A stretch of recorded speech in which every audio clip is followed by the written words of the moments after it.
Starting with the name of Allah, the most merciful and gracious. Dear student, today we will talk about the second part of the first chapter of pathophysiology, which is related with introductions to pathophysiology.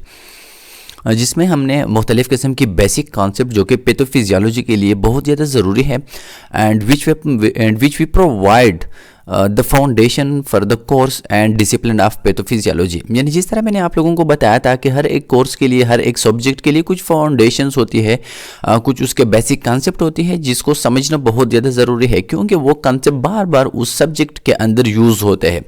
तो इसी तरह आज हम again वो different concept जो है इसके बारे में बात कर रहे हैं जो कि बार बार पैथोफिजियोलॉजी में यूज़ होते हैं। पैथोफिजियोलॉजी के साथ साथ ये चेन में भी बार बार ये कॉन्सेप्ट जो है ये यूज़ होंगे कि एटियोलॉजी क्या है, क्लिनिकल मैनिफेस्टेशंस क्या है। तो ये वर्ड्स बार बार जो है वो रिपीट होते जा रहे हैं in pathophysiology, in pharmacology and in chain. तो इन कॉन्सेप्ट का इसका लर्न करना, इसका समझना ये बहुत ज़्यादा ज़रूरी है। आज हम हेल्थ की डिफिनीशन पढ़ते हैं कि हेल्थ क्या है। तो देखिए, हेल्थ की डिफिनीशन आप लोगों ने फर्स्ट सेमेस्टर में भी पढ़ा होगा कि हेल्थ वो कंडीशन है जिसमें एक individual physically, mentally, socially, spiritually वो बिल्कुल ठीक ठाक होता है। यानी मतलब यह है कि उसको फिजिकली कोई प्रॉब्लम्स नहीं होती, उसको मेंटली, साइकोलॉजिकली, सोशली उसको कोई प्रॉब्लम्स नहीं होता, तो उस कंडीशन को हम कहते हैं हेल्थ, यानी जिसको हम कहते हैं सेहत। मतलब यह है कि जब कोई डिजीज़ नहीं होती, कोई प्रॉब्लम्स नहीं होती, तो उस बंदे को हम कहते हैं कि ये बंदा जो है ये सेहतमंद है, और इस कंडीशन को हम कहते हैं हेल्थ। अब देखिए, WHO या वर्ल्ड हेल्थ ऑर्गेनाइजेशन हेल्थ की डिफिनीशन किस तरह करता है। It's very important. किसी भी जगह आप लोगों से अपनी कैरियर के अंदर कोई भी आपसे पूछ सकता है कि हेल्थ की डिफिनीशंस क्या है। फॉर एग्जांपल, आप हेल्थ डिपार्टमेंट के अंदर काम करते हैं तो आपको ये पता होना चाहिए कि हेल्थ क्या है। इन 1948 the permeable to the constitutions of the World Health Organization define health as a। तो देखिए, वर्ल्ड हेल्थ ऑर्गेनाइजेशन ने 1948 में हेल्थ की परमिशंस, हेल्थ की डिफिनीशंस की जो परमिशन दी, यानी जिस तरीके से उसने हेल्थ को डिफाइन किया, वो डिफिनीशंस ये है। यानी ये डिफिनीशन किसी भी मुल्क के अंदर, किसी भी जगह आप चली जाए, हेल्थ के लिए ये स्टैंडर्ड डिफिनीशन है वर्ल्ड हेल्थ ऑर्गेनाइजेशन के रिलेटेड, वर्ल्ड हेल्थ ऑर्गेनाइजेशन की आइन के मुताबिक। स्टेट ऑफ कंप्लीट फिजिकल का मतलब यह है कि उसकी हियरिंग अच्छी होगी, उसकी विजन अच्छी होगी, वो अच्छी तरीके से चल सकता है, उसकी एम्पुटेशंस नहीं होगी, कोई एबनॉर्मेलिटीज़ नहीं होगी उसकी फिजिक में। मेंटल एंड सोशल, मेंटल का मतलब यह है कि जहनी तौर पर वो ठीक ठाक होगा, उसको कोई भी मेंटल प्रॉब्लम्स नहीं होगी। एंड सोशल वेलबींग का मतलब यह है कि सोसाइटी के अंदर एक इंडिविजुअल की जो फंक्शंस है वो अच्छी तरीके से अगर परफॉर्म कर सकता हो। फॉर एग्जांपल, अगर वो ड्राइवर है तो जाहिर बात है वो अपनी डेली लाइफ में जिस चीज़ से रोज़ी कमाता हो, अगर वो अच्छी तरीके से कर सकता है तो जाहिर बात है वो हेल्थी होगा। And not merely the absence of disease and infirmity, और उसको किसी भी तरह से कोई भी डिजीज़ नहीं होगी, कोई भी पैथोलॉजिकल, कोई भी एबनॉर्मेलिटीज़ नहीं होगी, और इस तरह उसके बॉडी के अंदर, उसके सिस्टम्स के अंदर, उसकी फिजियोलॉजी, एनाटॉमी के अंदर कोई भी डिफिशियंसी नहीं होती। इन्फर्मिटी का मतलब है कोई डिफिशियंसी, कोई कमी नहीं होगी। तो मतलब यह है कि हेल्थ वो कंप्लीट स्टेट है एक इंडिविजुअल की, जिसमें इंडिविजुअल को कोई जो है एबनॉर्मेलिटीज़ नहीं होती, उसको कोई प्रॉब्लम्स नहीं होती, उसकी मेंटल कैपेसिटी में, उसकी फिजिकल में, और इसके साथ साथ सोशल वेलबींग में। तो इसको हम कहते हैं हेल्थ, और यह हेल्थ की स्टैंडर्ड डिफिनीशन है जो कि थ्रू आउट द वर्ल्ड इस्तेमाल किया जाता है। तो इससे आप लोगों की MCQs आ जाते हैं कि health is a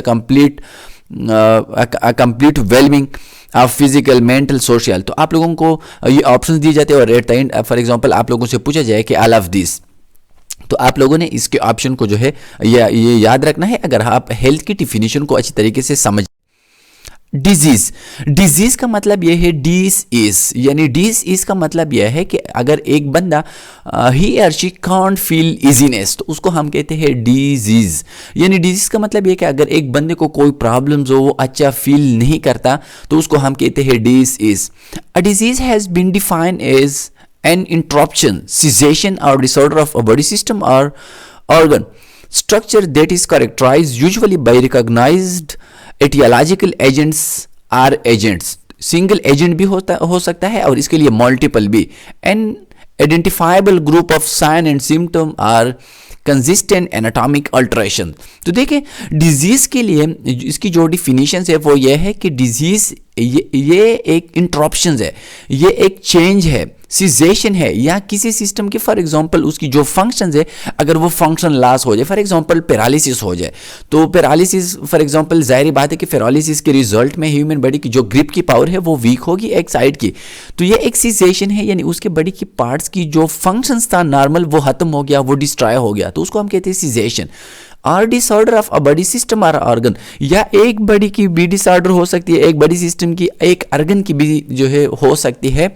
structure that is characterize usually by recognize etiological agent or agents. तो देखिए इसके लिए जो एजेंट्स होती है उसके लिए जो काज होती है वो रिकॉग्नाइजेबल होना चाहिए, तो उसको हम कहते हैं डिजीज। यानी फॉर एग्जांपल टाइफाइड है तो उसके पीछे कोई जो है इन्फेक्टिव माइक्रो ऑर्गेनिजम्स होगी, इसी तरह एड्स है तो एड्स के पीछे जो है इम्यून डिफिशियंसी होगी। तो मतलब यह है कि जो भी अल्टरेशंस आती है, जो भी इंटरप्शंस आती है, जो भी डिसऑर्डर्स आती है उसके पीछे जो है आइडेंटिफाइबल, यानी इसके लिए हमें पहले से पता होगा कि इसके पीछे ये जो है मैकेनिज्म्स है जिसकी वजह से ये एबनॉर्मेलिटीज़ आ गई है, ये सीजेशन आ गई है, या एक सिस्टम ने जो है काम अपना छोड़ दिया है, तो उसको हम कहते हैं डिसीज़।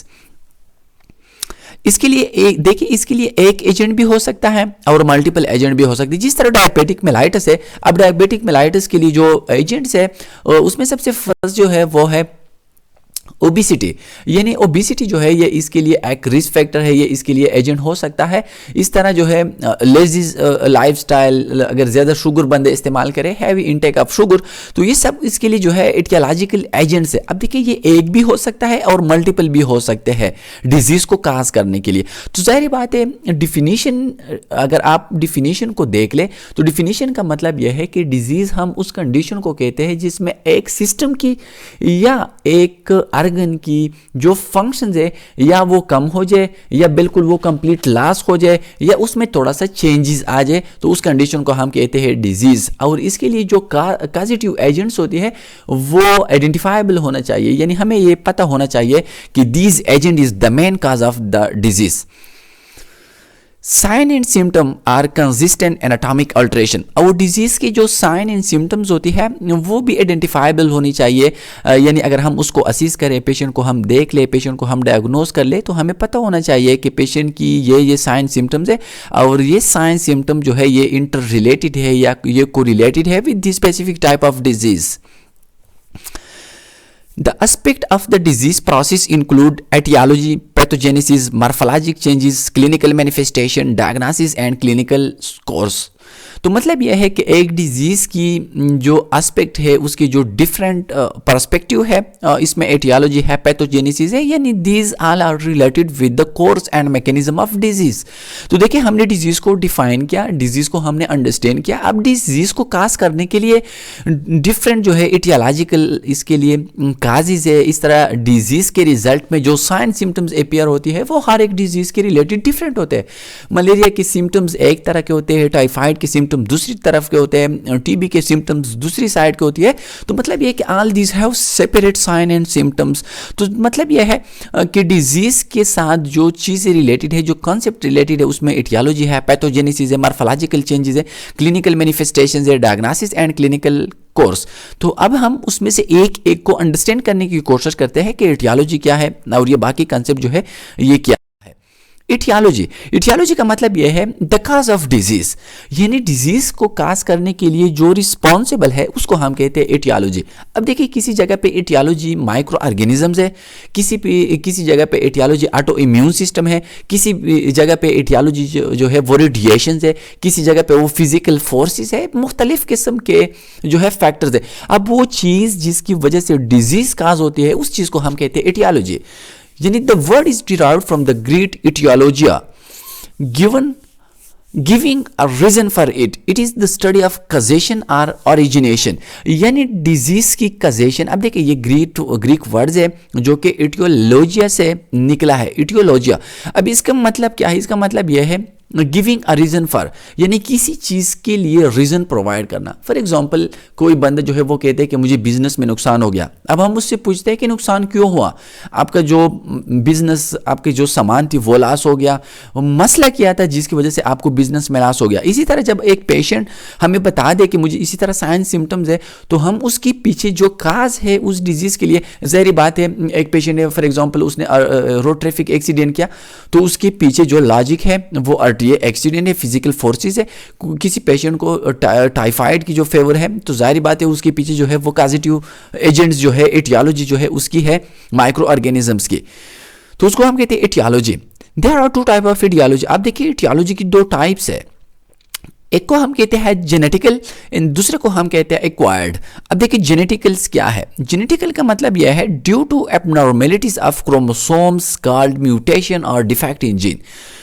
मतलब ये जेनेटिकल का मतलब यह है पैदाइश के वक्त जब एक बच्चे में एबनॉर्मेलिटीज पाई जाए तो उसको हम कहते हैं जेनेटिकल एबनॉर्मेलिटीज, जेनेटिकल एटियोलॉजी।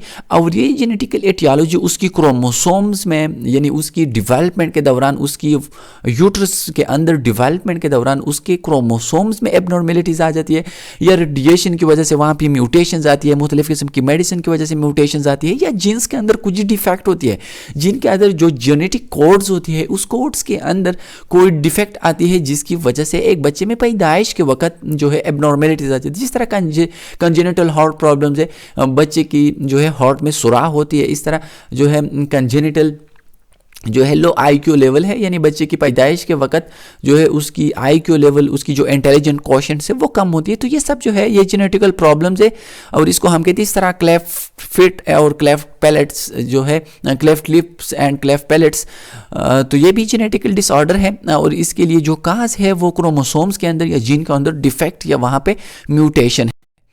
दूसरे को हम कहते हैं एक्वायर्ड्स। एक्वायर्ड का मतलब यह है कि पैदाइश के वक्त एक बच्चे में या एक बेबी के अंदर कोई प्रॉब्लम्स जो है वो प्रेजेंट नहीं होती, लेकिन अपनी ज़िंदगी के दौरान इस दुनिया के अंदर जब वो ज़िंदगी गुजारता है तो डिफरेंट फैक्टर के साथ उसकी रिलेशन होती है, और इस फैक्टर की वजह से उसमें अगर डिजीज़ आ जाए तो उसको हम कहते हैं एक्वायर्ड। एक्वायर्ड का मतलब यह कि इन्वायरमेंट की वजह से उसको लायक हो जाए।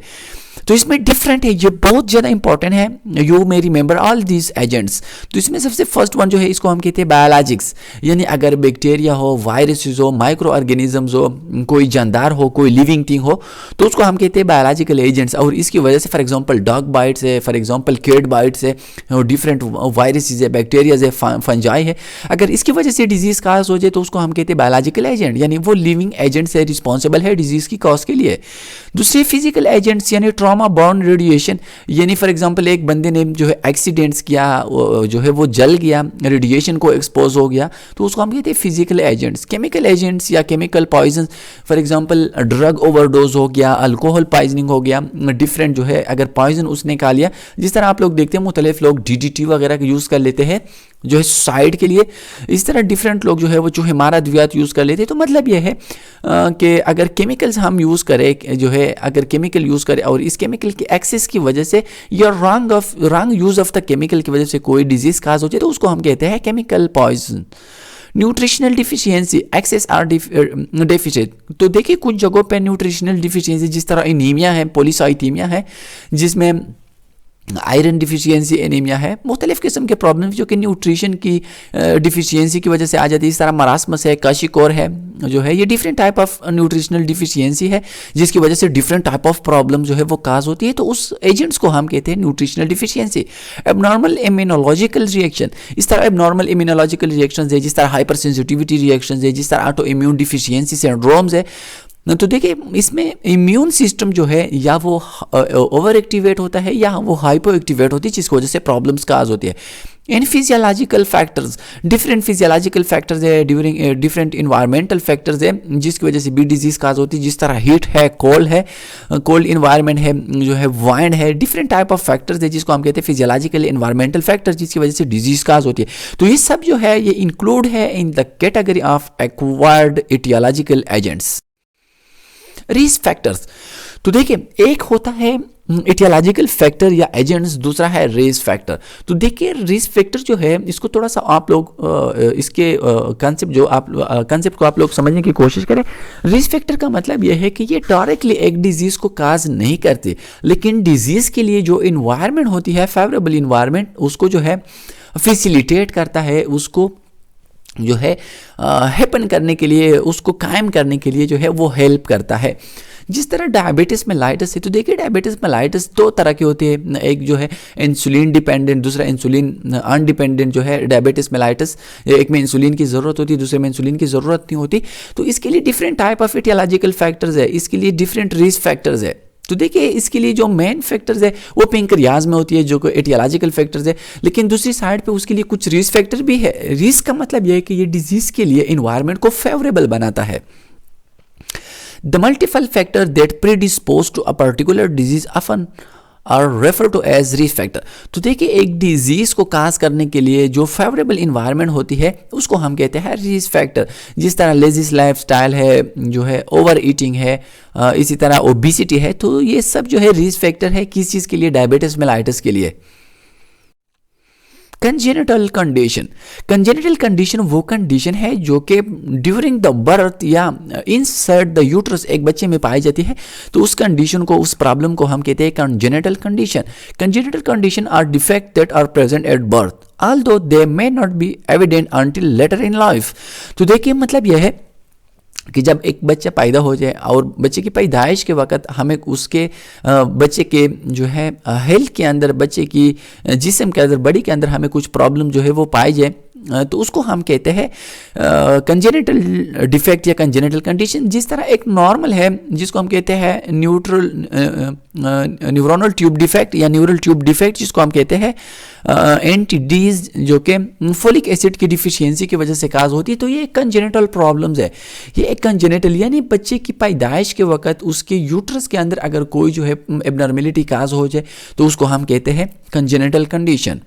कंजेनिटल कंडीशन में be caused by genetic influences, environmental factor यानी viral infection in the mother, maternal drug use, irradiations और इंट्रायूट्राइन क्राउडिंग और a combination of genetic and environmental factor. तो देखिए दो चीज़ें हैं, एक इसके लिए एनवायरमेंटल फैक्टर्स है और दूसरी इसकी जेनेटिक फैक्टर्स है। यानी मतलब यह है कि दो चीज़ें जो है ये कंजेनिटल डिजीज़ के लिए रिस्पॉन्सिबल है। एक को हम कहते हैं जेनेटिक इन्फ्लुएंसेस, दूसरे को हम कहते हैं एनवायरमेंटल फैक्टर्स। तो ये दो जो है रिस्पॉन्सिबल है कंजेनिटल प्रॉब्लम्स के लिए। अक्सर जो है यूरोपियन जो कंट्री है वहाँ पे फीमेल जो है वो मोस्टली अल्कोहल जो है इसकी इनटेक करते हैं। तो अल्कोहल की इनटेक की वजह से उसमें जो है वो कंजेनिटल प्रॉब्लम्स पाई जाती है। इस तरह वो स्मोकिंग करते हैं, मुख्तलिफ़ किस्म के ड्रग यूज़ कर लेते हैं। इस तरह कुछ फीमेल जो है वो रेडिएशंस के अंदर जो है वो काम करते हैं, तो उसके बच्चे के अंदर कुछ प्रॉब्लम्स पाई जाती है। इसी तरह एनवायरमेंटल प्रॉब्लम्स भी पाई जाती है, इस तरह क्रोमोसोम्स के अंदर क्रॉस मैचिंग ब्लड की। तो डिफरेंट इसके लिए काजेज है जिसकी वजह से कंजेनिटल प्रॉब्लम जो है वो काज होती है एक बच्चे में।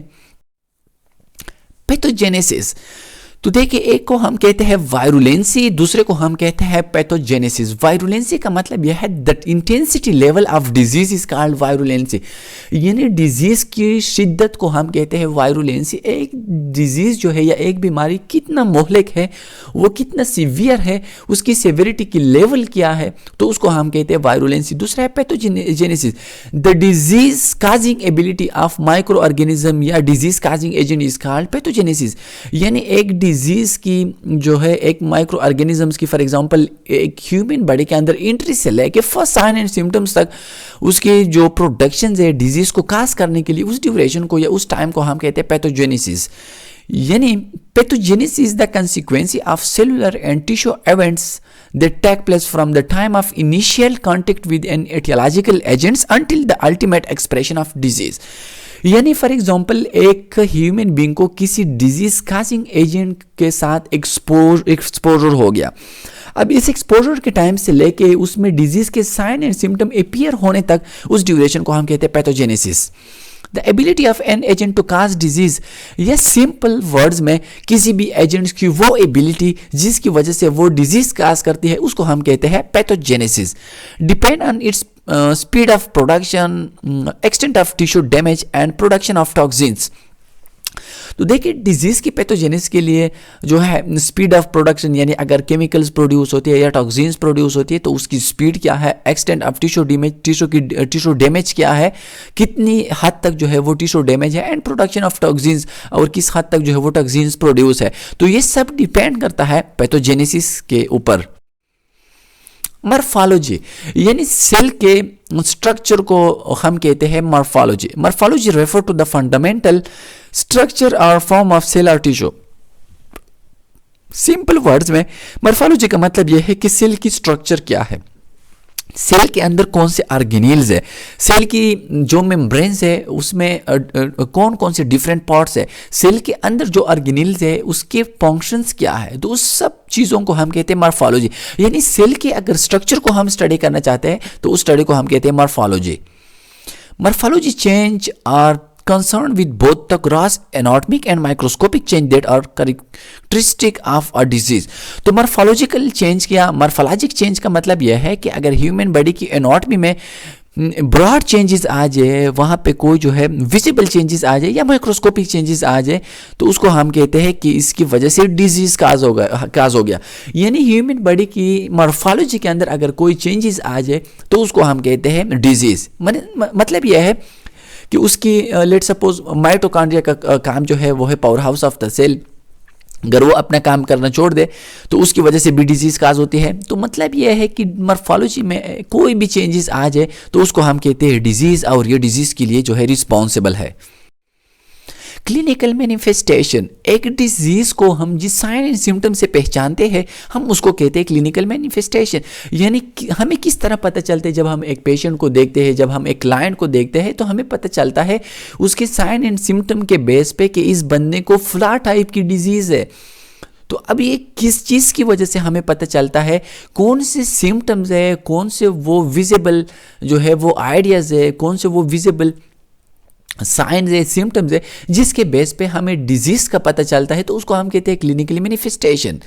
क्लिनिकल मैनिफेस्टेशन और the observable symptoms by which a disease में बी डायग्नोस्ड। यानी वो ऑब्जर्वेबल सिम्टम्स एक इंडिविजुअल को जब आप देखते हो तो आपको पता चलता है अगर वो मेंटल रिटार्डेशन के साथ है, अगर उसको जो है कोई गेट की डिसऑर्डर है, उसको कोई जो है कोऑर्डिनेशन की डिसऑर्डर है, तो हमें डायरेक्ट पता चलता है कि इस इंडिविजुअल के अंदर इस टाइप के प्रॉब्लम्स पाई जाती है। अब इस चीज़ की वजह से जिससे हमें पता चलता है डिजीज के बारे में, उसको हम कहते हैं clinical manifestation. It is how a disorder manifests itself to an observer। मतलब यह है कि एक डिजीज हमें किस तरह शो होता है उसको हम कहते हैं clinical manifestation.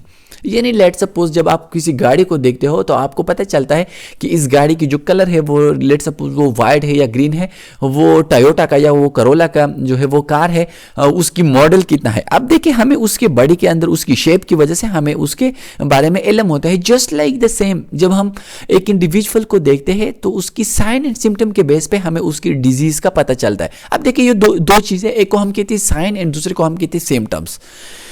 Sign and symptom are term used to describe the structure and functional changes that accompany a disease। तो देखिए एक डिजीज जब काज होती है, एक डिजीज जब हैपन होती है तो उस डिजीज के रिजल्ट में ह्यूमन बॉडी की स्ट्रक्चर में या फंक्शन में जो चेंजेस आती है वो हम फील करती है, वो हम ऑब्जर्व करते हैं, वो हम डिटरमाइन करते हैं with the help of sign and symptom. अब देखिए इन दोनों को आप लोग अच्छी तरीके से अंडरस्टैंड करने की कोशिश करें कि साइन क्या है, सिम्टम क्या है। A symptom is a subjective complaint that is noted by the person with a disorder। तो देखिए सिम्टम एस का मतलब यह है, एस का मतलब यह है सब्जेक्टिव। आप लोग इस दो वर्ड्स को अगर आप लोग रिमेंबर करें तो आप लोग कभी भी इसमें कंफ्यूज नहीं होंगे। देखिए सब्जेक्टिव इसमें भी एस है, सिम्टम के स्टार्ट में भी एस है, और ये दोनों जो है एस एस है, और ये दोनों इसका मतलब ये है एस सेल्फ का, सेल्फ में भी जो है स्टार्ट में एस है, एस का वर्ड्स है, एस का अल्फाबेट्स है। तो देखिए ये 3 एस है, 3S का मतलब यह है सिम्टम्स इज अ सब्जेक्टिव, यानी अगर एमसीक्यूज में आ जाए कि सिम्टम जो है ये सब्जेक्टिव डेटा है या ये ऑब्जेक्टिव डेटा है, तो आप लोगों को ये रिमेंबर करना चाहिए कि एस सिम्टम से भी जो है इसका फर्स्ट वर्ड एस है और सब्जेक्टिव का भी फर्स्ट वर्ड जो है ये एस है। अब सब्जेक्टिव का मतलब यह है अगर एक पेशेंट हमें खुद बता दे, यानी वो सेल्फली, यानी वो बाय सेल्फ अगर हमें बता दे कि मुझे ये प्रॉब्लम्स है, मुझे इसी जगह पे पेन हो रहा है, क्योंकि हम पेन को तो देखते नहीं, लेकिन अगर पेशेंट हमें बता दे कि रात के वक्त मुझे जो है वो नींद नहीं आ रहा, मुझे इसी जगह पे पेन हो रहा है, तो उसको हम कहते हैं सब्जेक्टिव और ये पेशेंट की सिम्टम्स है। यानी जो पेशेंट हमें बता दे उसको हम कहते हैं सिम्टम और ये सब्जेक्टिव डेटा है। सब्जेक्टिव का मतलब है पेशेंट हमें बता दे। दूसरी तरफ फॉर एग्जांपल पेन, अब इसकी एग्जांपल है pain, difficulty in breathing, patient अगर उसको ब्रीथिंग प्रॉब्लम है, डिजीनेस, अगर वो कह दे कि मुझे सर में चक्कर हो रहा है, वर्टिगो हो रहा है, तो उसको हम कहते हैं सिम्टम। आप देखिए सभी एग्जांपल है सिम्टम्स के। दूसरी तरफ पे हम जो है वो ले रहे हैं, दूसरी तरफ पे हम जो है साइन के बारे में बात कर रहे हैं। तो देखिए आप लोगों ने देखा होगा वाइटल साइंस। अब देखिए हम वाइटल साइन किसको देखते हैं, हम टेम्परेचर को, बीपी को, इसी तरह पल्स को या हार्ट रेट को, इन सब चीज़ों को हम कहते हैं वाइटल साइंस। अब देखिए इनको हम वाइटल साइंस क्या क्यों कहते हैं, क्योंकि ये हम डिटरमाइन करते हैं, ये हम मालूम करते हैं एक पेशेंट की, तो उसको हम कहते हैं साइन। साइन यानी इसका मतलब यह है कि साइन इज ऑब्जेक्टिव, यानी ये अदर डिटरमाइन करती है अदर देन द पेशेंट, यानी sign is objective, sign is objective data. S का मतलब यह है, ओ का मतलब यह है अदर, यानी अदर देन द पेशेंट, कोई भी हेल्थ केयर प्रोफेशनल, कोई भी इंडिविजुअल उसको डिटरमाइन करती है। इसकी एग्जांपल क्या है, एन एलिवेटेड टेम्परेचर। अब देखिए अगर हम थर्मामीटर रख दे तो हमें पता चलता है कि the patient has fever. Swollen extremity, अगर किसी जगह पे जो है वो कोई स्वोलन है, कोई जो है इस तरह एडिमा है, and change in pupil size are objective sign that can be observe by someone other than the person with the disease. तो ये दो इसमें फर्क है। सिम्टम पेशेंट हमें बता रहा है, साइन हम पेशेंट में देखते हैं। सब्जेक्टिव डेटा जो है वो सिम्टम के बेस पे डिपेंड करती है, ऑब्जेक्टिव डेटा जो है वो साइन के ऊपर डिपेंडेंट है। डायग्नोसिस, अब देखिए डायग्नोसिस वो लेबोरेटरी टेस्ट या वो डिफरेंट फिजिकल टेस्ट जिसकी वजह से हमें डिजीज का पता चलता है, उसको हम कहते हैं diagnosis.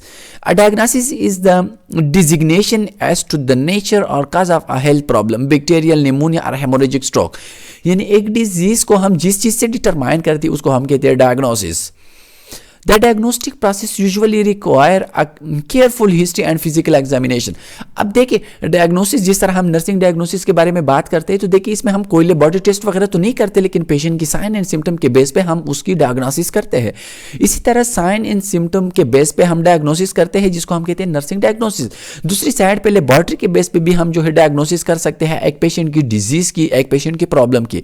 The history is used to obtain a person account of his और her symptom and their progression and the factor that contribute to a diagnosis। और इस तरह एक पेशेंट से हम हिस्ट्री लेते हैं, उससे हम जो है हिस्ट्री टेकिंग करते हैं, उसकी हम फिजिकल असेसमेंट करते हैं और उसकी डिजीज़ के लिए जो कंट्रीब्यूशंस होती है, जो डिफरेंट फैक्टर्स होती है, वो हम डायग्नोस करते हैं, वो हम डिटरमाइन करती है। The physical examination is done to observe for sign of altered body structure और फंक्शन। तो देखिए जितने भी फिजिकल एग्जामिनेशन हम करते हैं ये साइन, यानी इसका एग्जांपल ये भी है कि जितने भी फिजिकल एग्जामिनेशन है इससे हम जो डेटा कलेक्ट करते हैं उसको हम कहते हैं ऑब्जेक्टिव डेटा। और ये साइन हमें बता रहा है एक पेशेंट की, क्योंकि देखिए हम हिस्ट्री टेकिंग जो है, हिस्ट्री टेकिंग में हम पेशेंट से क्वेश्चन करेंगे और पेशेंट हमें सब्जेक्टिव डेटा के बारे में बता रहा है, पेशेंट हमें अपने सिम्टम बता रहा है। लेकिन अगर हम उसकी एग्जामिनेशन स्टार्ट करें तो एग्जामिनेशन में हम उसकी साइन देखते हैं और ये साइन जो है इसको हम कहते हैं ऑब्जेक्टिव डेटा, जिसकी वजह से हमें पेशेंट की डिफरेंट वाइटल साइंस के बारे में, हम डिफरेंट पेशेंट की कंडीशन के बारे में, उसकी फिजिकल अपीयरेंस के बारे में, उसकी गेट के बारे में, उसकी डिफरेंट जो है बड़ी पार्ट्स के बारे में हम उसकी जो है ऑब्जर्वेशन करती है, उसकी डायग्नोसिस करती है और इसके बेस पे हम नर्सिंग डायग्नोसिस बना लेते हैं और एट द एंड हम जो है इम्प्लीमेंटेशन करती है, नर्सिंग केयर प्लान बनाते हैं। Laboratory test, radiological studies, computed tomography scans जिसको हम सिटी स्कैन कहते हैं, and other test often are used to confirm a diagnosis. और इस तरह जब हम कंफ्यूज होते हैं, फॉर एग्जांपल हम एक पेशेंट की डायग्नोसिस करें उसके साइन एंड सिम्टम के बेस पे, लेकिन हम उसको जो है कंफर्म करना चाहते हैं। लेट सपोज कोई एमआई का पेशेंट आ जाए, तो हम उससे जो है हिस्ट्री लेते हैं कि आपको जो पेन हो रहा है वो कब आपको स्टार्ट हुआ, आपका पेन जो है वो बैक साइड पे रेडिएट होता है कि नहीं, आपको स्वीटिंग हो रहा है कि नहीं है, इस तरह पेन के दौरान आपको वोमिटिंग हो रहा है कि नहीं। तो देखिए ये जितनी भी है ये साइन एंड सिम्टम्स है जिसके बेस पे हम पेशेंट की एमआई की जो है उसकी डायग्नोसिस करते हैं। लेकिन अगर हम कंफर्म करना चाहते हैं तो हम उसके लिए ट्रोप्टी करते हैं, यानी ट्रिप्टोकाइनेज की हम टेस्ट करते हैं, और ये एक जो है डायग्नोस्टिक टेस्ट है, लेबोरेटरी टेस्ट है, जिसके जरिए हम कंफर्म करते हैं कि the patient has attack of MI और not. Clinical course, the clinical course describe the evolution of a disease. Clinical course का मतलब यह है कि डिजीज की मैकेनिज्म या डिजीज के जरिए जो चेंजेस आ जाए, ये किस तरह जो है ये डिजीज इनिशियल स्टेट से इस प्रेजेंट स्टेट तक पहुंच गया, तो उसको हम कहते हैं क्लिनिकल कोर्स। यानी एक डिजीज अपनी फर्स्ट स्टेज से अपनी प्रेजेंट स्टेज तक किस तरह किस मैकेनिज्म्स के जरिए जो है ये पहुंच गया, तो उसको हम कहते हैं clinical course. A disease can have an acute, सब एक्यूट और क्रॉनिक कोर्स। तो देखिए क्लिनिकल कोर्स, अगर डिजीज जो है रिसेंटली कोई डिजीज है तो उसको हम कहते हैं एक्यूट, यानी 6 मंथ से जो है वो कम है। सब एक्यूट है अगर थोड़ा सा इससे भी कम का ड्यूरेशन हो, इस तरह करानिक है अगर इसमें जो है 6 मंथ से या इस तरह ज़्यादा टाइम गुजर जाए तो उसको हम कहते हैं करानिक।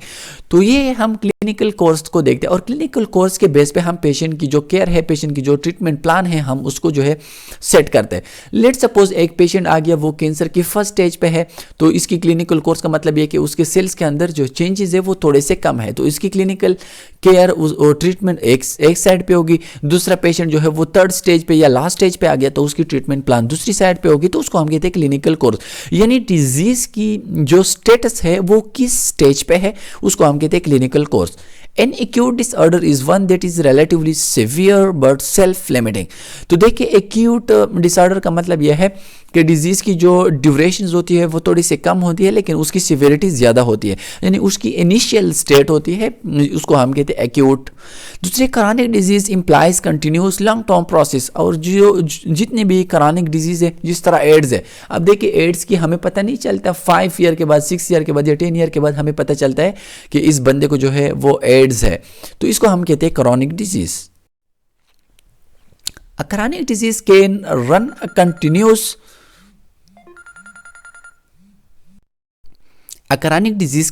a continuous course or can present with exacerbation, aggravation of symptom and severity of the disease and remission।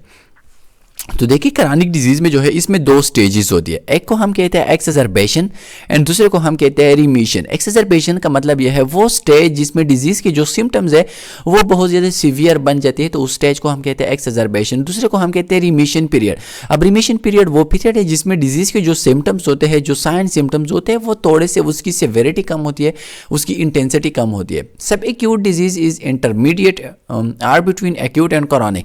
जो सब एक्यूट है वो क्रॉनिक और एक्यूट के दरमियान में होती है। It is not as severe as an acute disease and not as prolong as chronic disease. तो देखिए सब एक्यूट डिजीज की जो लेंथ होती है, उसकी जो ड्यूरेशन होती है वो क्रॉनिक डिजीज से थोड़ी सी कम होती है, और उसकी जो इंटेंसिटी होती है वो एक्यूट डिजीज की जो इंटेंसिटी होती है उससे थोड़ी सी कम होती है। तो देखिए 2 बातें हैं, ये आप लोग रिमेंबर करें। एक्यूट डिजीज जो है इसकी ड्यूरेशन कम होती है और उसकी सेवेरिटी ज़्यादा होती है, यानी उस डिजीज की जो सिम्टम्स होती है वो ज़्यादा होती है। दूसरी क्रॉनिक डिजीज, तो देखिए क्रॉनिक डिजीज की जो सिम्टम्स है वो कम होते हैं, लेकिन उसकी ड्यूरेशन बहुत ज़्यादा होती है। अब उसमें 2 पीरियड होती है, इसको हम कहते हैं एक्सेजरबेशन पीरियड एंड दूसरे को हम कहते हैं रिमिशन पीरियड। और इस तरह जो सब एक्यूट है उसकी इंटेंसिटी एक्यूट से कम होती है और उसकी जो लेंथ है वो क्रॉनिक से कम होती है, ये उसके दरमियान में होती है।